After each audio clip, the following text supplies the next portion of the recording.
Hello दोस्तों, नमस्कार। Welcome to this video. उम्मीद करता हूं आप सबकी पढ़ाई बहुत अच्छी चल रही होगी। तो साथियों, आज के इस वीडियो के माध्यम से हम जीआईसी एलटी ग्रेड से संबंधित आपके जो आए हुए रिजल्ट हैं और आपके रिजल्ट कब तक आ सकते हैं तथा जो रिजल्ट्स आए हैं उसमें जिस तरीके से मेरिट बनी है उसको देख करके जो आपके मन में एक सवाल खड़ा हो रहा है कि हमारे विषय में हमारा क्या होगा, किस तरीके से वहां मेरिट बनेगी और क्या हम सेफ हैं कि नहीं है और कब तक आपको रिजल्ट देखने को मिल जाएगा, कैसे करें तैयारी करनी चाहिए मेंस की कि नहीं करनी चाहिए, क्योंकि अलग अलग तरीके से चीजों को सामने लाया गया है।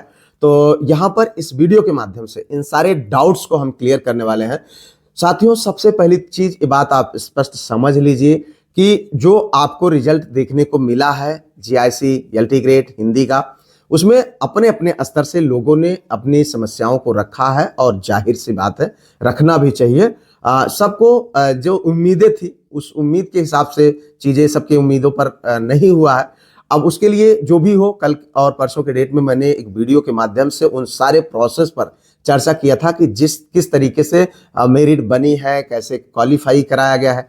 अब उस बात को लेकर के बहुत ज्यादा नाराजगी भी है। तो मैं आप सबसे यही कहता हूं, देखो, और वो चीजें मुझे देखने को मिली तो मैं आप लोगों से ये कहता हूं कि जो भी हो आपका, मैं तो जो चीजें लगी जो है उसको मैंने आप लोगों तक व्यक्त किया है। बाकी आपकी इच्छा है, आप अपने हिसाब से उस बात को समझिए और एक उचित पटल पर अपनी बात को रखिए। अगर आपको लगता है, लोकतंत्र है, ठीक है, अपनी बात को सही तरीके से सही जगह पर रखेंगे तब उसका आपको परिणाम मिलेगा। अन्यथा इधर उधर भटकने और फालतू का जो है अपने मन से सारी चीजों को कहने से कोई मतलब नहीं होने वाला है। ठीक है, अगर आपको लगता है कि हाँ ये चीजें आपके हिसाब से गलत है या ऐसा नहीं होना चाहिए या ऐसा नहीं होती है, तो आप उसके लिए जो उचित मंच है वहां पर आप अपनी बात को रखें। उसके लिए कोई आपको मना नहीं कर रहा है, ये लोकतंत्र है, ठीक है। लेकिन जो चीजें सही हैं उसको मतलब मुझे जो लगा कि इसी तरीके से चीजें बनी हैं और यही कारण है इसका, और वही चीजें आप लोगों को बताने का मैंने प्रयास किया। और आप इस बात से सहमत हो असहमत हो ये आपके ऊपर निर्भर करता है, ठीक है। चूंकि मैं जानता हूं कि जो मैं बोल रहा हूं वो मैं बड़ी जिम्मेदारी के साथ बोलता हूं, कुछ भी बोलने के लिए नहीं बोलता हूं, ठीक है। तो ये बात आपको समझना पड़ेगा। और दूसरी चीज, आपके जो आने वाले रिजल्ट्स हैं वो भी आपको इसी तरीके से देखने को मिलेंगे। तो यहां पर एक बात आप समझ लीजिए, बहुत ज्यादा घबराइए नहीं। पहली बात तो आप अपने ऊपर भरोसा रखिए, अपने जो रिजल्ट के मार्क्स क्वेश्चंस काउंट किए हैं उस पर भरोसा रखिए, ठीक है। घबराने की जरूरत नहीं है। जहां पर अलग अलग तरीके से अलग अलग लोगों ने अपने अपने स्कोर बताए हैं, अपने अपने क्वेश्चंस बताए हैं कि मेरा इतना था नहीं हुआ, और कुछ लोगों ने उससे कम बताया कि मेरा इतना था, सिलेक्शन हो गया।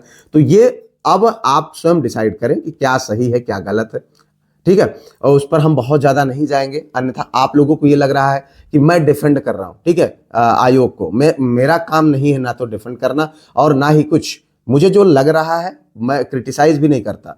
मुझे जो लग रहा मैंने वो कहा, बल्कि मैंने ये भी चीज आप लोगों के सामने रखी कि मेरे भाई, मैं ये चाहता हूं आदरणीय आयोग से, माननीय आयोग से मैं ये रिक्वेस्ट, दरख्वास्त, निवेदन करूंगा आप लोगों के बिहाफ पे कि जो रिजल्ट आ रहे हैं, जिस तरीके से आप लोगों के मन में शंकाएं हैं कि नहीं यार इसको ऐसे नहीं, मतलब मेरा रोल नंबर दे दिया गया, मुझे पता ही नहीं चला कि मेरे कितने स्कोर हैं, मेरा होना चाहिए था कि नहीं होना चाहिए। बहुत सारे लोग इस डाउट में हैं कि मेरा जो है मैंने फॉर्म अपडेट नहीं किया था इसलिए मैं बाहर हो गया।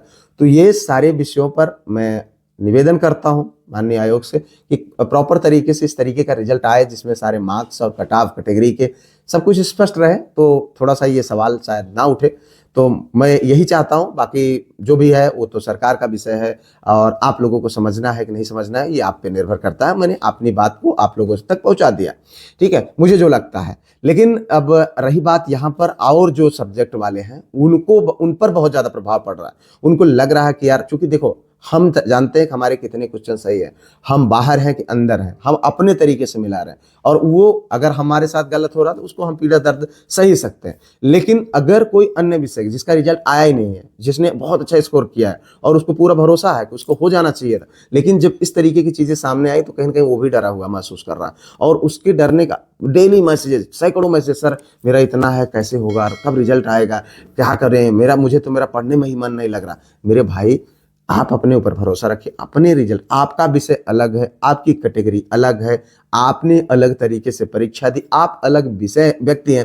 तो क्यों घबराना, क्यों डरना किसी और चीज से लेकर के। बशर्ते जो चीजें सामने आई हैं कि आपका रिजल्ट जिस तरीके से बना, मैंने आपको पहले ही बताया कि आपको आपकी कैटेगरी के अकॉर्डिंग चीजों को लेकर के तैयार रहना पड़ेगा कि आपका सिलेक्शन आपके कैटेगरी में प्रीलिम्स में होगा, मेंस में आपको जो है ओवरलैप कराया जाएगा। और रही बात ये कि उतने ही कैंडिडेट मिलेंगे तभी जो है सिलेक्शन भी होगा, ठीक है। बहुत सारे लोगों ने कहा कि सर अगर जो है पहले ही बाहर कर देंगे तो फिर मेंस में कौन बैठेगा। मेरे भाई, आपके कैटेगरी में जो भी सीटें हैं, ठीक है, मान लेते हैं आपकी कैटेगरी में 30 सीटें हैं, तो 30 सीटों के सापेक्ष में 15 गुना 15 3 45 450 लोगों को बुलाया गया है, ठीक है। 450 लोगों में जो लोग अच्छा करेंगे वो जनरल में चले जाएंगे, बाकी जो है 30 सीटों के सापेक्ष में जो लोग नीचे वाले रहेंगे, और उतना मतलब कहने का ये है कि जो जनरल में नहीं जा सकेंगे वो वहां पर क्वालिफाई होंगे। और इसका ये मतलब नहीं है कि आपने फॉर्म फिलअप कर दिया तो आपका सिलेक्शन हो गया या आपको मेरिट लिस्ट में बुला लिया गया। तो ये बात को आप बहुत बारीकी से समझिए चीज़ों को, ठीक है। आपको मेरिट में आना पड़ेगा तभी चीज़ें आपकी बन पाएंगी। और बशर्ते जो भी आपके सवाल हों, जो आपको लगता हो, आप अपने स्तर से चीज़ों को अपने उचित पटल पर रखें, इसमें कोई जो है गलत भी नहीं है, ठीक है। तो ये रही बात। और दूसरी चीज़ ये है कि मैंने इस पर चर्चा किया कि मेरिट आपको आपकी कैटेगरी में क्वालिफाई कराया जाता है प्रीलिम्स में, जो काफ़ी लंबे समय तक आ रहा है, और हमने भी उस चीज़ को देखा है। जब TGT 2013 का मैंने एग्ज़ाम दिया था तो मेरे क्वेश्चंस कुछ मतलब 89 के आसपास में सही हुए थे उस समय, और जनरल की कट ऑफ उस समय शायद 86 थी, और OBC की 92 गई थी, ठीक है। मुझे इंटरव्यू देने को नहीं मिला था। कष्ट तो होता ही है, क्यों नहीं कष्ट होगा, ठीक है, कि सामने वाला। लेकिन इसका ये मतलब नहीं है कि 86 पर जिसने मेंस इंटरव्यू दिया उसका सिलेक्शन हो गया, कतई नहीं हो सकता था, क्योंकि मेरिट उसी स्तर से बनती थी वहां पर। बल्कि पॉसिबिलिटी थी कि जो लड़का 91 मतलब OBC वाला मेंस दिया, मतलब इंटरव्यू दिया था, उसने अगर अच्छा स्कोर किया था, उसके भी चांसेस ज़्यादा थे कि उसका सिलेक्शन हो सकता था उसकी कैटेगरी में, ठीक है। यहाँ तक कि मतलब एकदम न्यूनतम कट ऑफ वाला ये पॉसिबिलिटी थी। लेकिन यहाँ पर ये चीज़ें नहीं है, क्योंकि यहाँ पर आपके प्रीलिम्स की मेरिट नहीं काउंट होगी, ठीक है। तो थोड़ा सा चीज़ें अलग हैं, इस बात को आपको समझना पड़ेगा। लेकिन जो चीज़ें हैं यार, उसमें आपको बहुत ज़्यादा चीज़ों को समझना चाहिए, घबराने की ज़रूरत नहीं है, पैनिक होने की ज़रूरत नहीं है, और ना ही कुछ ऐसा करने की ज़रूरत है जिससे एक अलग चीज़ें लगे। मैं आपको आप जो चीज़ें उचित लगती हैं वो बताने का प्रयास करता हूँ। बाकी आपकी मर्जी है, आपको नहीं पसंद है चीज़ों को देखना, आप आराम से वीडियो स्किप कर दें और चले जाएं, कोई दिक्कत नहीं है, ठीक है। मुझे वो लोग पसंद है जो सच्चाई को सुनना जानते हैं, सही चीज़ों को समझना जानते हैं, ठीक है। आप बाकी स्वतंत्र हैं मित्र, आपको कोई कुछ नहीं कह सकता है। और दूसरी चीज़ ये बात आप जान लीजिए कि वो यहाँ तक अगर कोई कैंडिडेट 25 साल की उम्र में यहाँ तक उस सफ़र को तय किया है तो ऐसे ही नहीं है, ठीक है। आप उसको समझें और उस तरीके से चीज़ों को फॉलो करने का प्रयास करें। और दूसरी चीज़ मैं आप लोगों को यही कहूँगा कि आपका जो रिजल्ट है बहुत मतलब बहुत बहुत जल्द देखने को मिलने वाले हैं। कुछ रिजल्ट तो 20 तारीख से पहले पहले तक आप लोगों को मैक्सिमम देखने को मिल जाएंगे, क्योंकि अब आपके पास या फिर आयोग के पास ज़्यादा समय नहीं है, ठीक है। उन विषयों के रिजल्ट खास करके जो 6-7 दिसंबर के एग्जाम में हुए हैं उनके रिजल्ट कभी भी आपको देखने को मिल जाएंगे। रही बात बाकी अन्य विषयों के रिजल्ट, वो भी ज़्यादातर पॉसिबिलिटी है इसी महीने में देखने को मिलेंगे।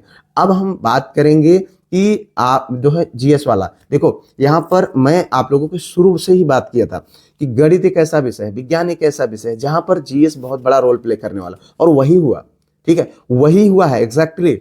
पेपर आपका GS मतलब आपके सब्जेक्ट का लेंदी था। कुछ ऐसे लोगों को स्वयं से एनालाइज करेंगे, मेरे कहने से या कहें या ना कहें, आप वो देखें, उनको हो सकता है कि 30-32 क्वेश्चन या 35 क्वेश्चन या 40 क्वेश्चन वो अपने सब्जेक्ट में किए हो, 20 क्वेश्चन GS में कर दिए, ठीक है। और अगर आप 40 क्वेश्चन आप भी किया और 40 क्वेश्चन उन्होंने भी किया, और आप अपने GS वाले पोर्शन में 10 क्वेश्चन किए, ठीक है, और वो GS पोर्शन में 20 किया, तो यहाँ पर डिफरेंट देखो सिलेक्शन उसको आप मिल गया, और उसके लिए पूरी चांसेस है कि वहां पर मेंस में डिस्क्रिप्टिव आराम से लिख करके अपना सिलेक्शन सुनिश्चित कर लेगा।